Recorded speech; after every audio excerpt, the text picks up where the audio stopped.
Hello and welcome to Open, the show opening the Bronx and the rest of the world to you.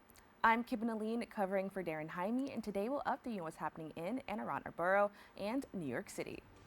Coming up, we'll talk about the important work of one organization dedicated to challenging the systems perpetuating harm and advocating for transformative change. After that, we'll dive into an innovative solution helping families navigate the complex world of food assistance programs. Finally, we'll learn about the services, resources, and opportunities available at South Bronx Job Corps and how it's making a difference in the lives of young adults. So stay tuned. All this and much more is headed your way because we're now officially open.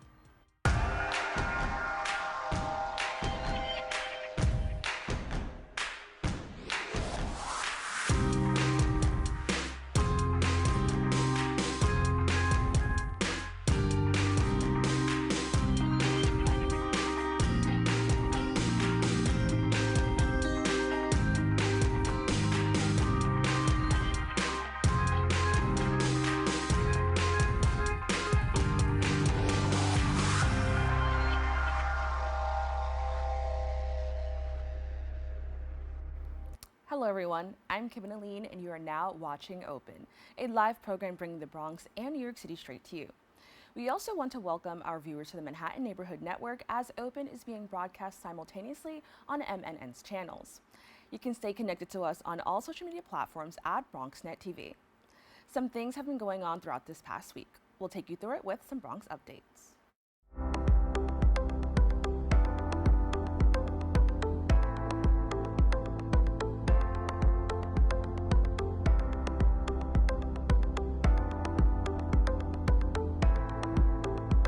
We start with community news. Community members gather to acknowledge and spread awareness about the link between domestic and gender-based violence and its effect on children. I had the privilege of covering this story. Let's take a look. Volunteers of America Greater New York aims to create a brighter future with a conference at Lehman College to spread awareness about domestic violence and how, in many cases, that violence could lead to brain injury. What is pediatric brain trauma and how it is impacted by domestic violence being part of that equation. The conference focused on the youngest survivors of domestic violence, children, inviting healthcare professionals to discuss how exposure to domestic violence can lead to brain injuries during critical stages of development. What we're seeing now is that younger and younger kids are having brain injuries, and it affects them from the very beginning. They're not able to learn in school. They're not able to develop good math and reading skills. They're not able to develop the confidence in the interpersonal relationship because of the brain injury. Volunteers of America Greater New York supports young survivors of DV on their healing journey by offering various therapeutic approaches, including sensory play through sand tray therapy. Sand tray therapy is evidence-based. It works with where the child is at, or rather where the survivor is at. But right now we're focusing more on children who have trauma. And sand tray therapy is basically just working with where they're at, letting them basically use the tools and share where's their trauma, what happened. Understanding that domestic violence impacts survivors of various backgrounds and ages in different ways is crucial, and knowing where to seek help, especially if head injuries are involved, can make a significant difference in recovery. One of the things that's really special about where we live in New York City is that there's so many concussion experts, and there are multiple pediatric concussion centers at all of the major medical centers. At Jacoby, the Pediatric Concussion Center is working specifically on how to think about brain injury, not just from sports, not just from accidents or falls, but from abuse. For those seeking assistance or know someone in need of support, Volunteers of America offers a dedicated domestic violence hotline. You can reach the hotline at 1-855-643-RISE. Reporting for BronxNet, Kibin, Alleyne. In other news, the University of Mount St. Vincent hosts its annual Leadership Summit, connecting students, community members, and experts to learn more about leadership development and participate in great networking opportunities, among more events. Our BronxNet reporter Chris Camella has a story. Welcome to the third annual Leadership Summit. In this modern-day competitive job market, leadership skills are increasingly crucial, and the University of Mount St. Vincent is helping students and visitors spark meaningful professional connections at their annual Center for Leadership Summit. I want them to find a confidant. I want them to find a mentor. I want them to find a resource that they otherwise wouldn't have if they didn't attend Mount St. Vincent or even our leadership summit. This year, UMSV's Founders Hall hosts college and high school students alongside community leaders to engage with experts representing various industries and organizations. As they network with their peers and explore more effective ways to excel in the classroom or a career. The way I see it is it benefits a lot of our students that don't come out to leadership events or are too nervous to interact with people for internships, things like that. So I think this event gives them like that comfort, like make them comfortable. Keynote speakers sharing valuable insights on leadership development ensured participants could engage through productive Q&A sessions. The Department of Education views networking events such as UMSV's Leadership Summit as positive tools for professionally developing in one's school, career, or for some, both simultaneously. It pushes our students, and not only our students, but the high school students, to have those conversations and to branch out and to get to know people so that way they can build their network, potentially get a mentor or get a sponsor so that hopefully one day they'll get a job. It's absolutely important. Attendees also benefited from interactive workshops, free catering, and unique raffle prizes. As the yearly summit marks another successful installment. Our people are not just saying they're going to help, they're here. They're here to help. They're here as the first time connecting with our students, and they know this is the first time of many times to connect with our students. Mount St. Vincent organizers say that events like these are crucial for the career expansion of college and high school students, but also a great chance to network with like-minded individuals. From Riverdale Avenue, BronxNet Community Television, I'm Chris Kimala. Thank you, Chris. That's all for the Bronx updates. We have to take a quick break, but we'll have more open when we return.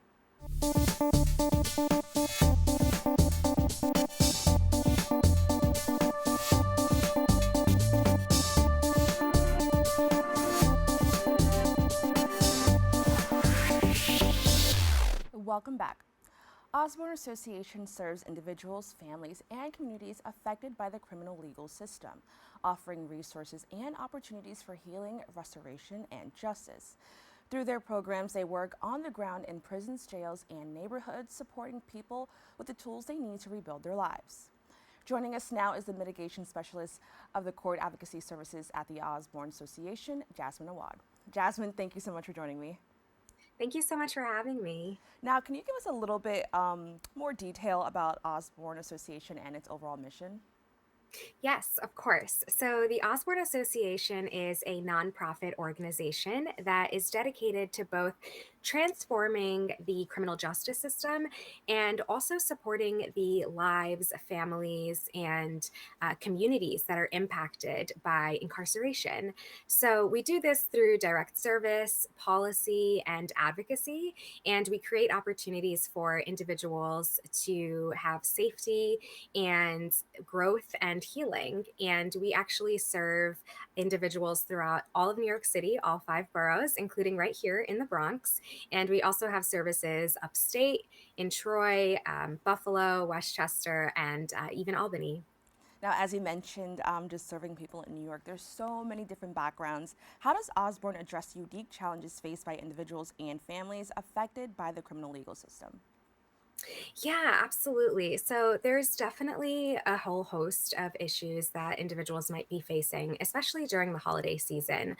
You know, first and foremost, there are individuals who are incarcerated who can typically be the primary source of income for the family. So if they are incarcerated, it creates a lot of economic instability.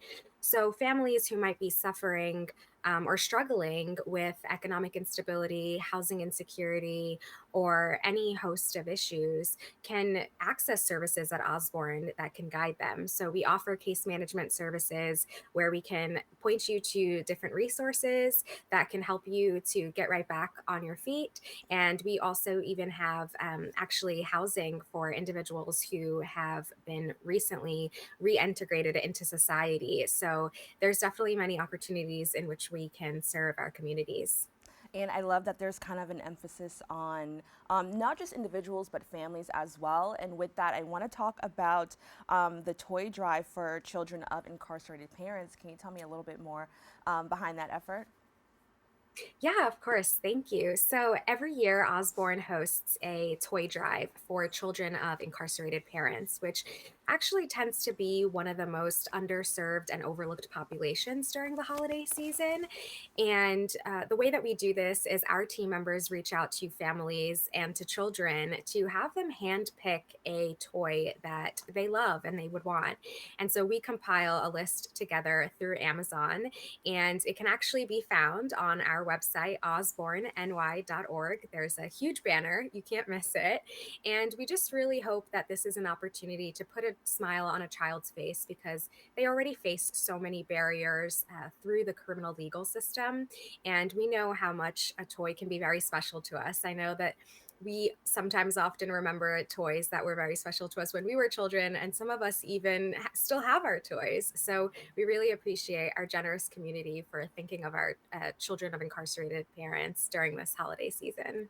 Yes, definitely. And I know that for a lot of children, sometimes these could also be like emotional support, toys. Like, they just like it's something that they can hold on to. And it's more than just something for kids to play with. So I love that. Kind of expanding on that, how does the holiday season amplify the struggles of families impacted by the criminal legal system? Absolutely. And I agree with you. I think that a lot of these toys can be more than just a toy. Children who have incarcerated parents are facing emotional struggles. It could be trauma, it could be confusion, upsetness, even anger. It's hard for children not being able to have direct contact and access with their parents or their loved ones who are incarcerated. And it's hard for those parents as well, not being able to physically be there. And a lot of families that we serve can't afford to buy gifts for their children. Many of them are having to face between the choice of food on the table or a gift for the holiday season. And of course, they're going to have to choose the gift, or sorry, they're going to have to choose the food. Right. And so that's why, through the amount of emotional and psychological and financial struggles that children's and family are facing, we want the opportunity for us to support the children through generous gift giving. Now, how has the community responded to Osborne's Toy Drive initiative over the years?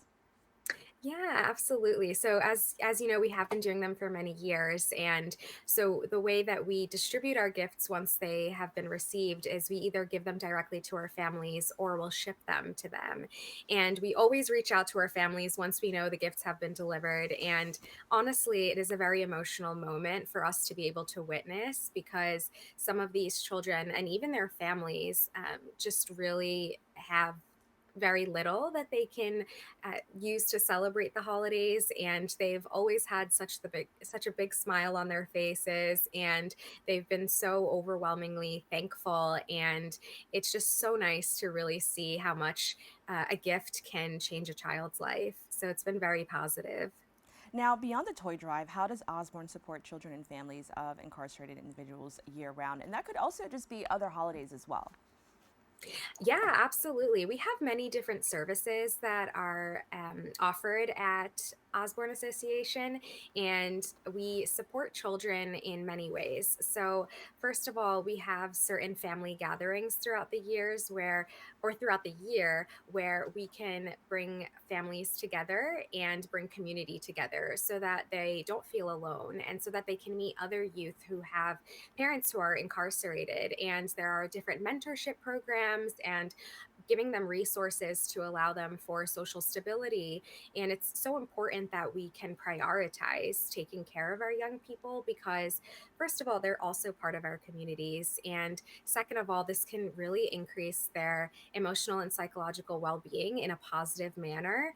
And it can also help to break the generational cycle of incarceration. So, in addition to offering case management support and mentorship, there's a lot of opportunities where we really just get together to offer that gathering of being all together and not feeling alone, especially during any holiday of the year or even just on a regular day. Now, I want to also add that we can definitely see by some of the work you're talking about that Osborne is doing a lot to assist the community. With that, what are some challenges the organization may face just because the need may be so great? That's a great question, definitely. I think First and foremost, we really appreciate all of our resources that are given to us. There are so many children that are impacted by the system, and it can be challenging to support all of them. However, we find our ways to make that happen. And I think, when we notice that sometimes it can be challenging to describe to children why their family member might not be there, or why they might not be able to, you know, have a similar lifestyle as to maybe one of their classmates at school. And so it's really about managing the appropriate way to speak with children, and also addressing things in a trauma informed fashion. A lot of these children are still very young to understand certain things. And so it's coming with compassion, it's coming with empathy, and really just a genuine desire to be there and to support our youth. Now, I know you may have heard this saying, it's a popular one, but it takes a village to raise a child. With that, what are some things that community members can do maybe to support Osborne to ensure that, a lot of these individuals, but also their children feel welcomed in the community and are supported? Yeah, well, one of the greatest ways that they can do that is actually right now through our toy drive. Our toy drive can be found on our website, and which is osborneny.org. And there are so many different toys that you can select for a ton of different ages of children. And so just picking one that speaks to you or that you think would be really special to give to a child would make a huge difference. As you mentioned earlier, this isn't just a materialistic item, but it's something that they can hold close to their hearts, and it can also help them feel closer to their family members as well, because they can't physically be with their families or speak with their families all the time directly. So this is a huge way in which we can support our families and support the Osborne Association right now. Well, with that, Jasmine, I want to thank you so much for joining us. I think that this is just a wonderful opportunity to kind of highlight, a part of our community that kind of often gets overlooked. So with that, I want to thank you so much for, joining us and shining a light on that. Yeah, thank you so much for the opportunity. And thank you to all of the generous communities who are willing to donate for our children. Yes, of course. Thank you. Thank you. For more information, you can visit their website at osborneny.org and follow them on social media at osborneny. Don't go anywhere. We'll be back with more Open right after this.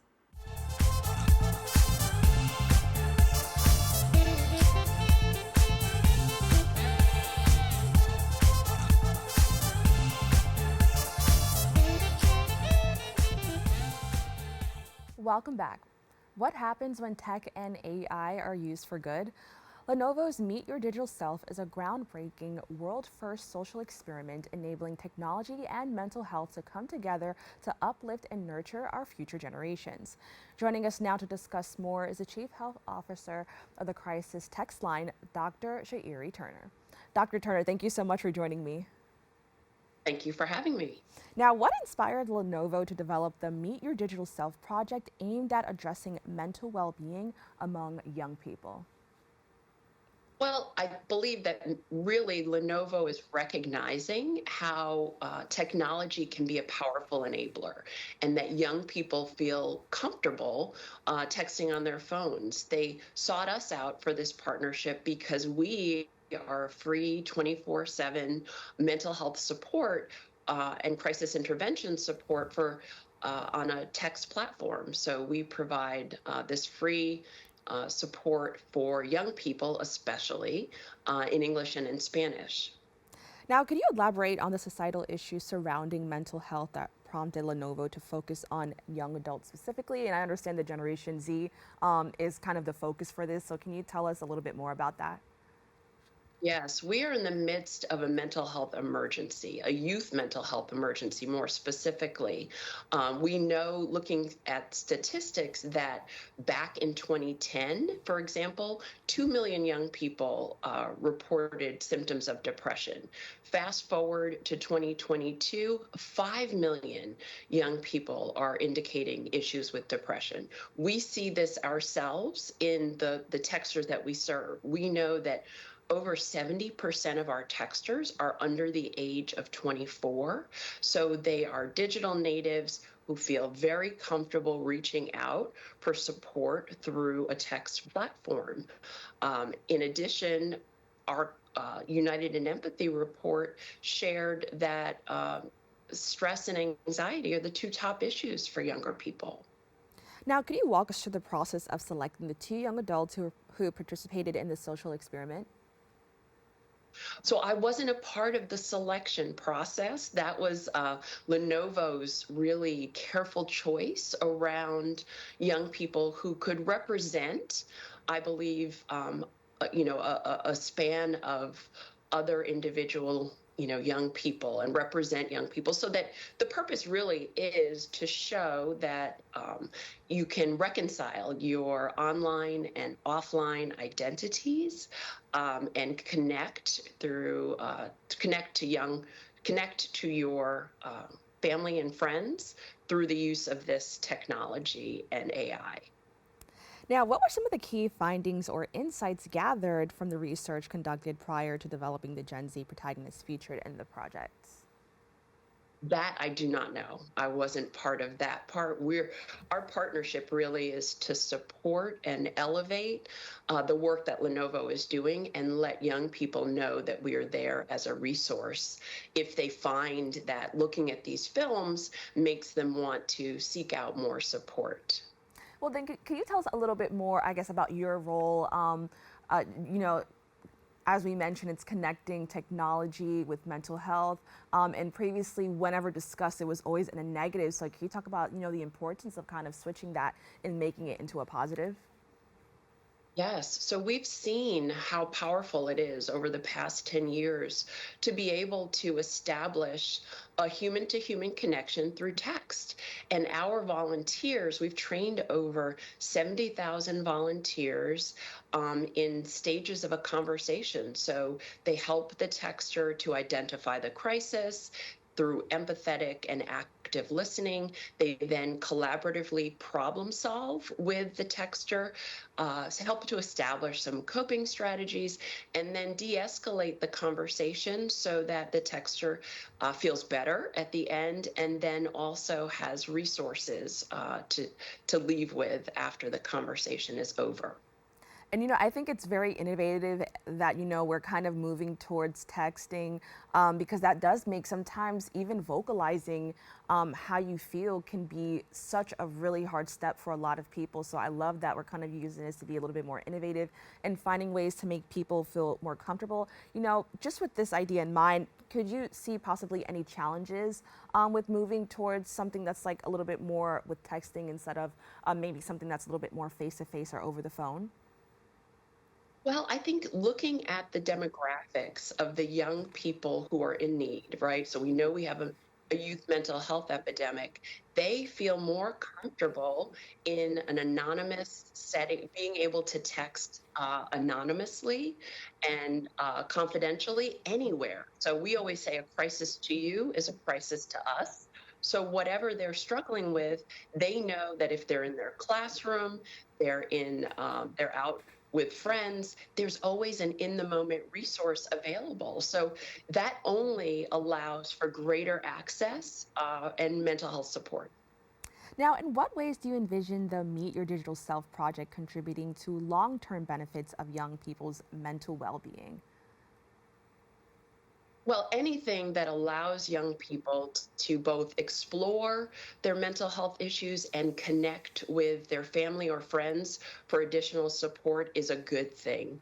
So this is just an innovative way for younger people to lean into their digital side, their interest in AI, their growing interest in AI and smarter technology, and meet their older generation parents or friends and have those very relevant and very important conversations about isolation, loneliness, anxiety.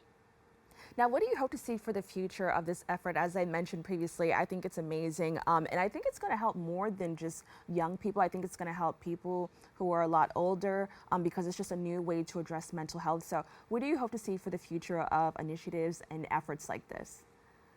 Yes, I hope this is just the start of opportunities where people feel comfortable using technology as a tool, right? It never replaces, it doesn't replace for us that human to human connection, right? So crisis text line is always a texter connecting with a live volunteer. But our hope is that this helps us to bridge the gap and create more opportunities for people of all ages, like you said, to get more resources, because we know we're in a mental health epidemic and there's a shortage of mental health professionals. So anything that can provide more support and help to decrease the stigma is a good thing. And Dr. Turner, I also want to mention the fact that you mentioned that people will be talking to a live person is so important, because I know there's this fear that sometimes you'll be talking to, AI, or, even when we have, just anything where we're talking to customer service, we don't want to talk to, the robot. So I think it's so amazing that you mentioned that and kind of ensured people that there's somebody there listening. With that being said, thank you so much for joining us and having this important discussion just to prioritize mental health, especially for young people. So once again, thank you so much for joining us. Thank you. For more information, you can visit their website at lenovowfh.com. Don't go anywhere. We'll be back with more Open right after this.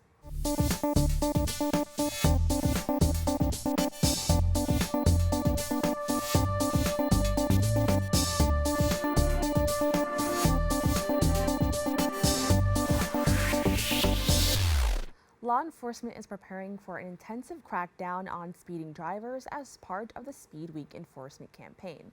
However, their focus won't stop there. They'll also be closely monitoring motorists for various other traffic violations. Here now to tell us more is a partner at Levine and Slavitt PLLC, Ira Slavitt. Ira, thank you so much for joining me. And thank you for having me on your show. Now, can you provide an overview of the Speed Week enforcement campaign and its main objectives? Yes, actually, officially, Speed Week was last week, but of course the lessons apply. But Speed Week was June 3rd to June 9th. It's something that the state, it's a New York State program that they seem to do annually to up enforcement and visible enforcement so that the drivers are aware that it's going on, to try to limit speeding, but not just speeding, aggressive driving in general, work zone laws. There's a move over campaign, or move over law actually, which requires all drivers to either slow down or change lanes if safe whenever they're approaching a disabled vehicle of any kind. It doesn't have to be an official vehicle like that. So just to give you some statistics, speeding is in 2022, according to one study, 345 people died and 11,968 people were injured in New York State in speed-related crashes in 2022, and speeding has been found to be a contributing factor in approximately 1/3 of all fatal accidents. Now, how extensive will the law enforcement efforts be during Speed Week? They're very, the idea behind it is to make, to get the state troopers visible so it keeps people top of mind, or it keeps speeding top of mind, because you know how it is when you're driving and you see someone in a marked car, you're always thinking, you take a look at the speedometer, you just kind of take a little self-awareness check to make sure you're not doing anything that could be a problem. And I think the more people become aware and self-conscious of their speed, that becomes very helpful to controlling the issue. Are there any specific areas or highways where the crackdowns will be more intense? That I think is top secret. Well, but that makes sense, yeah, because you don't want people to possibly know, right? So that makes sense. Right, but it is a state program, and it's state troopers that are enforcing it. So if you're on, it would be more on a state highway, I would think, or the New York State Thruway. But oftentimes, I think when you have one agency sort of making stepping up their enforcement, it can lead to other local agencies like county police forces also stepping up their efforts. Now, besides speeding, what other traffic violations are state police focusing on during this campaign? So it's speeding, aggressive driving, the move over campaign, distracted or impaired driving, Also, vehicle occupants who are not properly buckled up. Actually, I've heard stories of people who think they're being pulled over for speeding, and actually the reason they've been pulled over is because a police officer or someone noticed that they weren't buckled. They weren't wearing the seatbelt as required by law, and that's why they got pulled over. Now, can you just elaborate on the potential consequences of these traffic violations? Just in the long run, but also, just with their life. A lot of this can result in death. So, can you just talk about the major consequences that come from these traffic violations? But there can be criminal and civil liability. Criminal, could be, unfortunately, a negligent manslaughter, criminally negligent vehicular manslaughter. Civil, which is where I practice, there's accountability because you can sue and be compensated for your pain and suffering. Sometimes somebody may not have adequate insurance, and so you run a risk if you don't have adequate insurance and you're driving recklessly. It doesn't even have to be reckless, just negligently. You could expose your own assets to collection. Also, just in a practical sense, in terms of the case ends up in court, we all learn the rules of the road when we learn how to drive. Well, there are certain rules and statutes that if you violate could involve speeding or an unsafe lane change, and the judge will essentially tell the jury that you've been negligent, and your lawyer might not even be able to make an argument to the jury, or an effective one, that you weren't negligent. So it's really important that the rules of the road be obeyed. Now, what legal advice do you have for motorists who may find themselves ticketed or involved in an accident during this campaign? Same advice as always. The consequences, I don't believe that the penalties are any greater this week. It's just that you may be more likely to be caught. So just like any other time, if you're in an accident, and I'm really just speaking more now of the civil side, which is where my practice is, you want to take photographs, as many photographs as you can of the scene of the vehicles. Try to take not just close-ups, but overall pictures so that you can use the pictures to help tell your story. Say as little as possible. Certainly don't admit that guilt or say that you're sorry. Make sure you get the information from the other side. Sometimes people don't want to wait for the police, and that can be understandable, but don't leave without, and nowadays you can take a picture of somebody else's license, but you definitely want to be sure that you're going to be able to make contact with that person, or if you go to a lawyer, be able to give the lawyer the person's information, and then they can look up who that person is, what the address is that the vehicle's registered to, maybe find out the name of the insurance company, and so forth. Now, I think Also, this is. Oh, I'm sorry. You can continue. one other thing, if you're on the victim end of this, if you're not feeling right at the scene of accident, seek medical attention. Go to the hospital or go somewhere quick, because insurance companies, if there's a delay, like to try to argue, hey, it couldn't be that bad. Look how long, or maybe it didn't even have anything to do with the accident. Look how much time went by before they saw a doctor. Now, I definitely want to highlight the importance of the move over law. Can you just tell us, what that is and why it's crucial for motorists to adhere to it?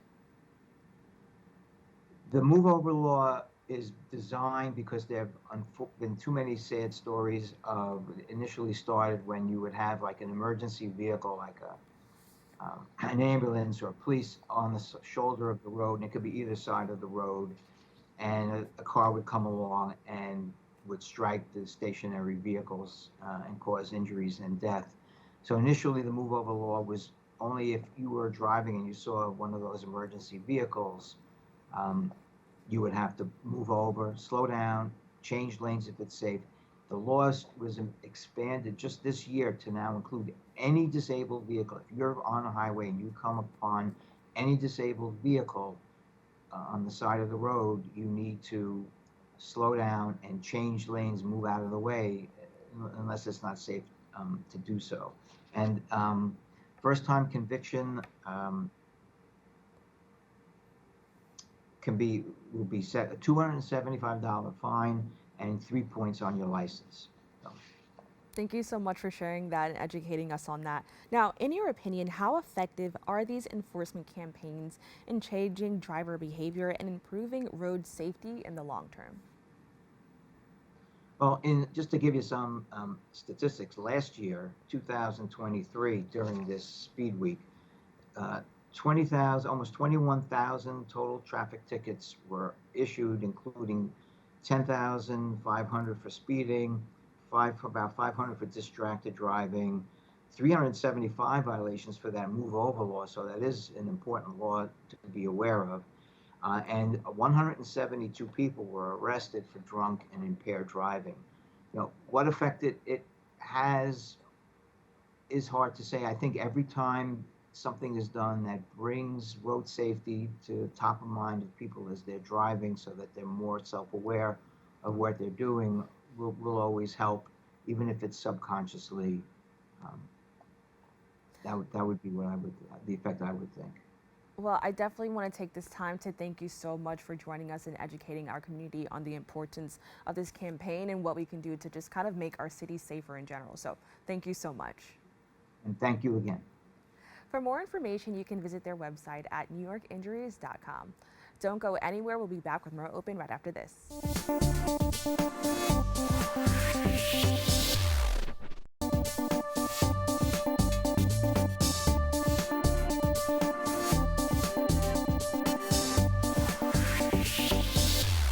Welcome back.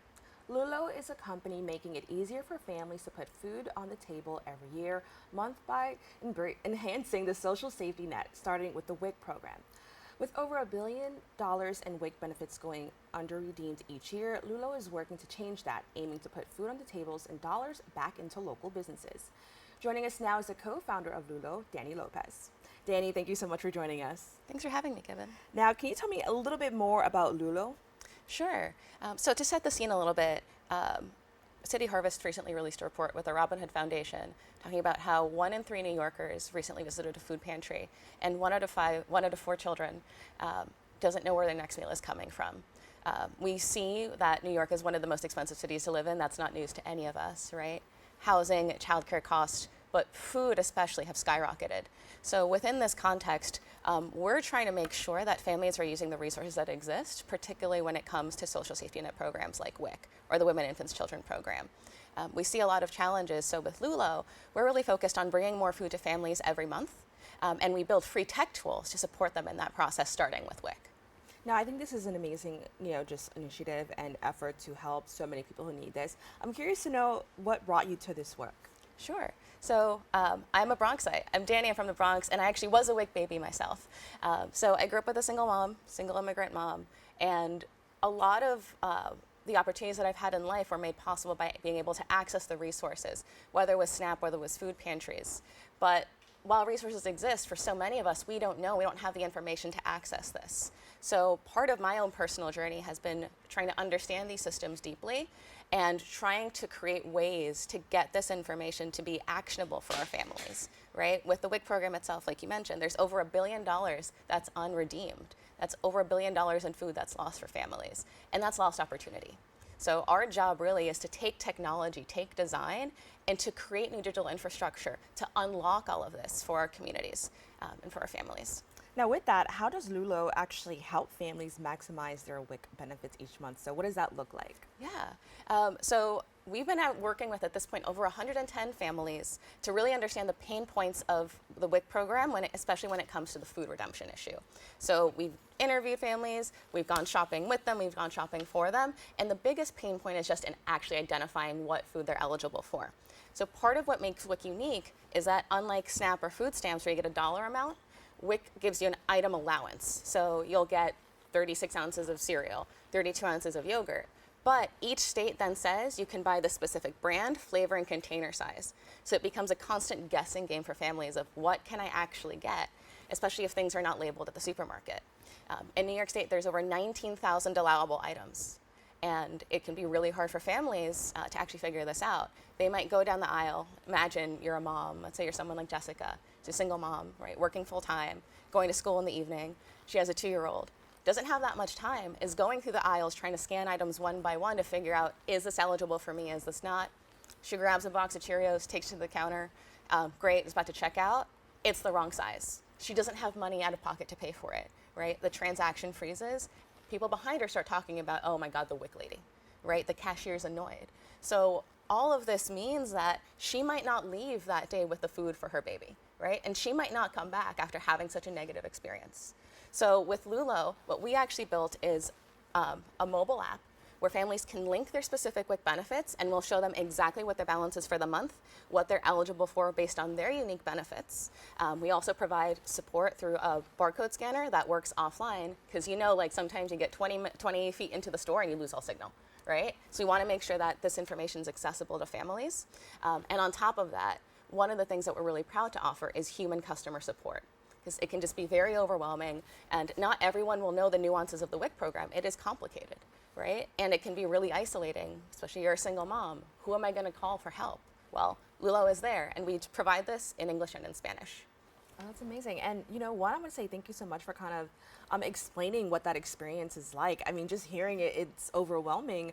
And I could easily see, a mom who's maybe on her own feeling overwhelmed about that. Can you explain, what the response has been like from people who have, used the app or have, interact with Lulo?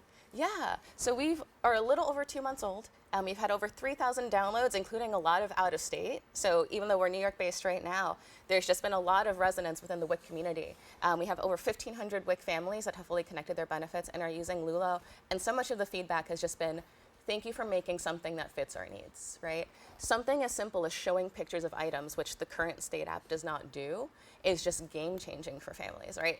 It's kind of wild that these aren't the most kind of 21st century like AI cutting edge, right? We're just trying to bring some basic tech to this program, right? And again, even like having the customer support does make families feel more secured and empowered, so that they don't have that fear of, do I have this wrong item? Even if I do, there's someone there who has my back. And I think that's so important, especially when we're coming from communities where we don't feel supported by systems. Now, I also want to add that just because we're here in New York, there's so many different people, backgrounds. How does Lulo's platform take into account the diverse backgrounds of the family it serves? Yeah, so we're really aiming from day one. We're available in English and in Spanish, right? So we're trying to make sure that things are accessible as possible, and are really reliant on clean, easy UI, and a really beautiful user experience that is more reliant on pictures, is trying to help as many families as we can, regardless of language. Since we are a small team, we're actually 4 people. Oh, wow. Yeah, we're very small, but we're mighty, we're scrappy. And so we're really trying to make sure that as much of this information is universally accessible. Again, pictures are a big part of that, having support, and also working with community organizations that have other language supports, right, that can put this tool in the hands of families. And we also try to highlight culturally relevant WIC recipes. One of the issues with the WIC program is that a lot of the food skews towards a more like white American diet. We're talking about families like Latino, African American, Asian families. Like, WIC is very dairy heavy. A lot of us just cannot digest that amount of lactose, right? So we try to make it clear that, hey, you can request different items, right? Here's how you can advocate for yourself to get what you need for your baby. Now, how does Lulo also help families, outside of food? So maybe that's any resources to help with a new baby. Yeah, that's one of the features I'm particularly proud of. I think one of the things that we don't do well in the social service world is think about people as whole beings, right? Where instead of saying, hi, I'm Dani, I'm a WIC participant, right? I'm Dani, I'm a mom, right? And I happen to have WIC benefits, but I have other needs than just the WIC program. And the WIC program itself is amazing at helping families with diapers and referrals to SNAP and other services, but we know that families need more help, right? So we basically lean into this idea of digital infrastructure and say, we know WIC families have children under 5, they're struggling with food, they might have other needs. Let's put this all in one place, whether it's a map of food pantries that are local to you, here's these diaper banks, here's workforce programs that might be helpful to you, here's hotlines to get perinatal providers of color, right? So we work with the Bridge Directory on that. We're really trying to help families tap into the community resources that already exist that they might not know, because it can be really hard as a nonprofit to do this outreach, right? But we have a large growing audience, and we see this as a great reciprocal relationship, right? We share these resources for communities, and we want to also work with community partners to share Lulo. And can you explain how your organization has helped, the South Bronx specifically? Yeah. So again, I'm from Highbridge, proudly from the South Bronx, and we've worked really closely with Morrissey and Wick in particular. So from day one, South Bronx families have been a key part of designing Lulo and testing it out. Some of our largest user bases are here in the South Bronx, and we've seen that families not just feel more confident in Wick shopping, right, but they're actually redeeming more food. And part of this kind of vision that we have is changing the expectations that we have of services, right? I think when we see that our communities are so underinvested in, right, we see that we're devalued, we have very low expectations. And part of the uniqueness of the WIC program is that, like I mentioned, it's a food allowance, right? So you don't have to worry about price. You don't have to just get what I like, or stick by the government cheese principle of the cheapest, least appealing thing is what I can get, right? You actually have a lot of options and choice. So what we've been doing with Lulo and what families have been really resonating with is this idea of, hey, I don't have to just get the plain store brand yogurt. I can get the high quality Chobani Greek yogurt, has more protein, has healthier fats, has like flavors. My baby actually gets to eat flavor, whoa. And putting that choice, putting that power in the hands of families that they didn't know that they had. Well, Dani, I want to thank you so much for joining this. I honestly learned so much, just about this program and then what your organization is doing to help those within this program. So thank you so much. I think it's an amazing initiative, and I'm so happy that we're here talking about this because I know our community needs this. So thank you. Yeah, thank you so much for having me. For more information, you can visit the website at hellolulo.com and follow them on Instagram at hello.lulo. Don't go anywhere. We'll be back with more Open right after this.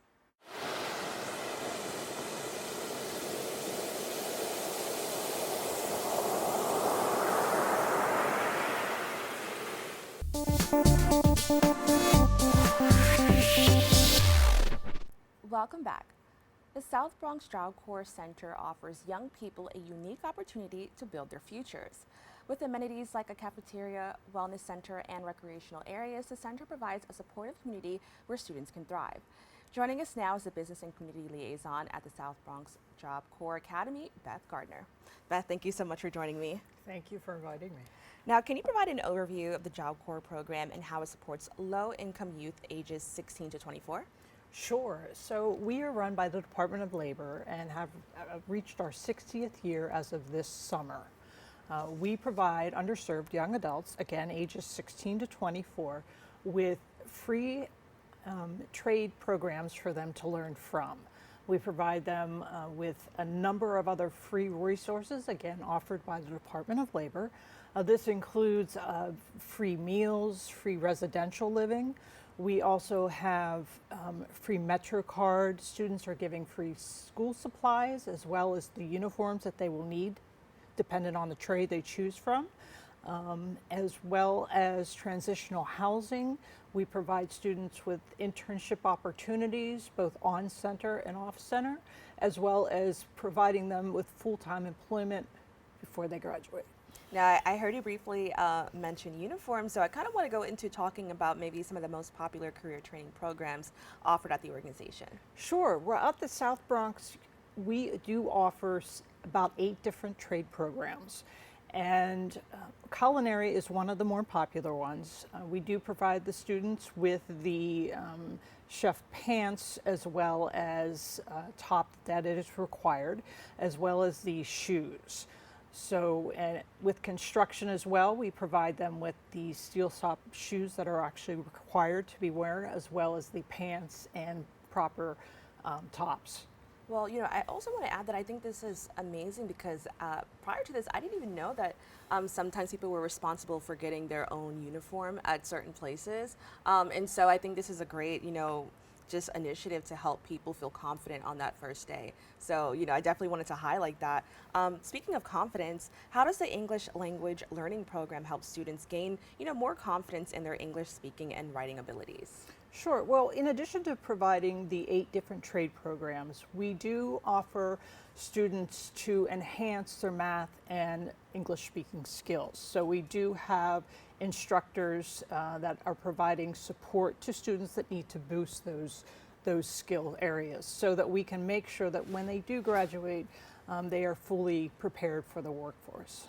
Now, what factors determine the length of training for students, and what is the typical duration for most students? Well, what I love about this organization is they created what's called a My Pace program. And these students are given up to 2 years to earn one trade certificate of their choice in that period of time. And I love that because we allow them to learn at their own pace. It's individualized. We dependent on students' different learning styles. If they have certain learning disabilities, we work with the students to ensure that they are learning the curriculum that's required of them for that particular trade. It's not unusual for students to earn 2 different trade certificates in that 2-year period of time, but I absolutely love that feature of this program because unlike a college or university, we're not putting them on a tight schedule to graduate. Now, I also want to take a moment to talk about the Advanced Career Training Program. What makes it unique compared to other offerings? Sure. Well, once again, this is provided for free from the Department of Labor. So students have an opportunity, which is outstanding, particularly at the younger ages, to go to different states to continue learning in their career choice of trade. So it's not uncommon to have students, for example, go to California where there might be an advanced culinary trade opportunity where they can then advance their skills. We do advocate lifelong learning, so it's not uncommon for our students when they're about to graduate to want to eventually earn an undergraduate degree or continue in their career path in the military. Now, I want to talk about housing accommodations. I think that's a pretty amazing. Can you tell me a little bit more about that, and how do they foster a supportive community? Sure. So we do offer at the South Bronx Job Corps Academy free housing that's set up very much like at a college or university. Everything is provided for.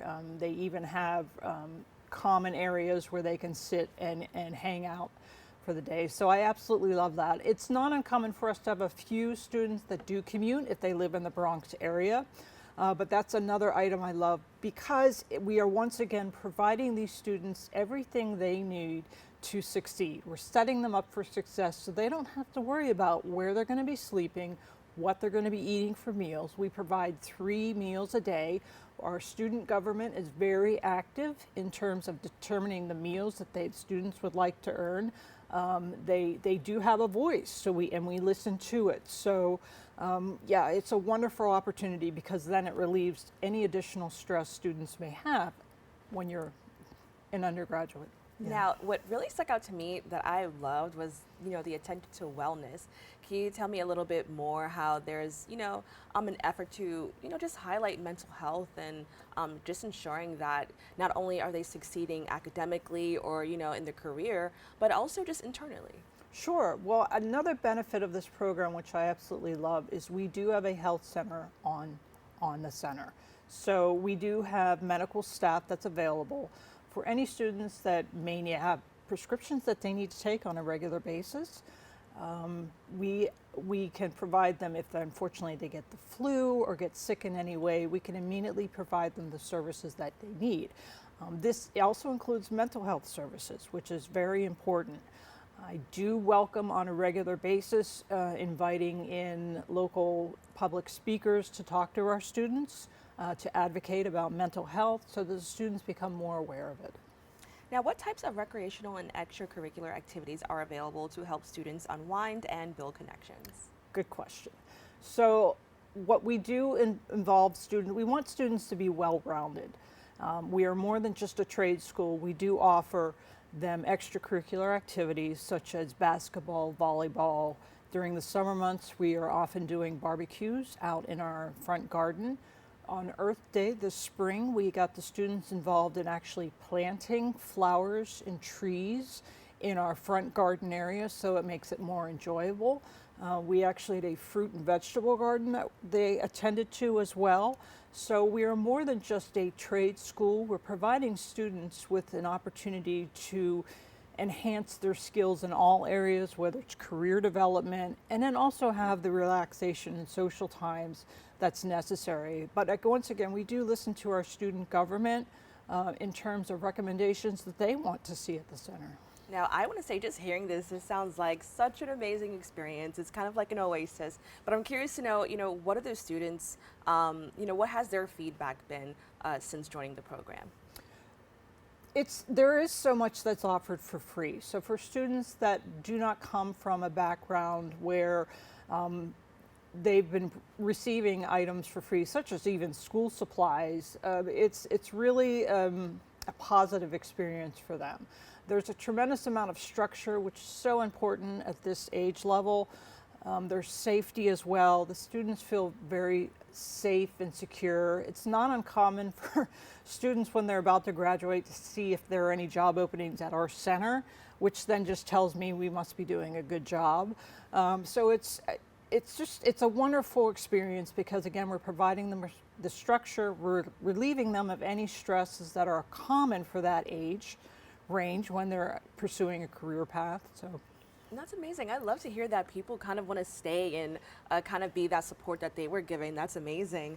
Now, because we're talking to the South Bronx, I want to take a moment to talk about multicultural awareness and inclusivity on the campus. How does the organization ensure that, they're kind of upholding that? Well, we do have a separate enrollment team, and we do believe in DEI. We exercise it on a regular basis. And so we do make sure that our students, we do have a diverse population. And anyone that ever wants to tour, we are open to guest visitors wanting to schedule a tour and visit our campus. And as soon as you're in the center and you see all the students there, it's clearly diverse, including our staff. Our staff is very diverse. That's amazing. And then very quickly, what do you hope to see for the future of the program? For the future of the program, I would like to see within all the boroughs more work-based learning opportunities available.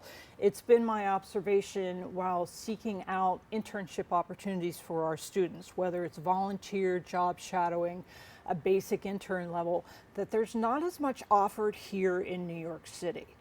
For young adults that are in a trade program. There are plenty of opportunities for internships for undergraduates, particularly they usually want a junior or senior in a specific career path. And so I'm hoping to see a lot more organizations and communities want to give back to society and provide these bright young students that in my eyes are the same as undergraduate students, with the opportunity they quite frankly deserve in an internship. We all know what it was like to start out. Right. There's so much anxiety involved in it. And like I said, at the South Bronx Job Corps, we try to alleviate as much of that anxiety as possible. But we do need more work-based learning opportunities, which again is an internship, volunteer, or job shadowing opportunity. And quite frankly, like I said, these students deserve it. Well, Beth, thank you so much for joining us. This is a wonderful program, so we appreciate you taking the time to speak with us about it. Sure. Thanks again for having me. For more information, you can visit their website at southbronx.jobcorps.gov and visit their social media at DOL.jobcorps. We've come to the end of our show today. I'd like to thank all of our guests for joining and you, the viewers, for tuning in. If you missed any part of today's show, you can catch the recable cast on Optimum Channel 67, Verizon Fios 2133, or watch anytime on the web at BronxNet.org. This wraps up this episode for us. I'm Kibin. Make sure to keep this channel wide open. Take care.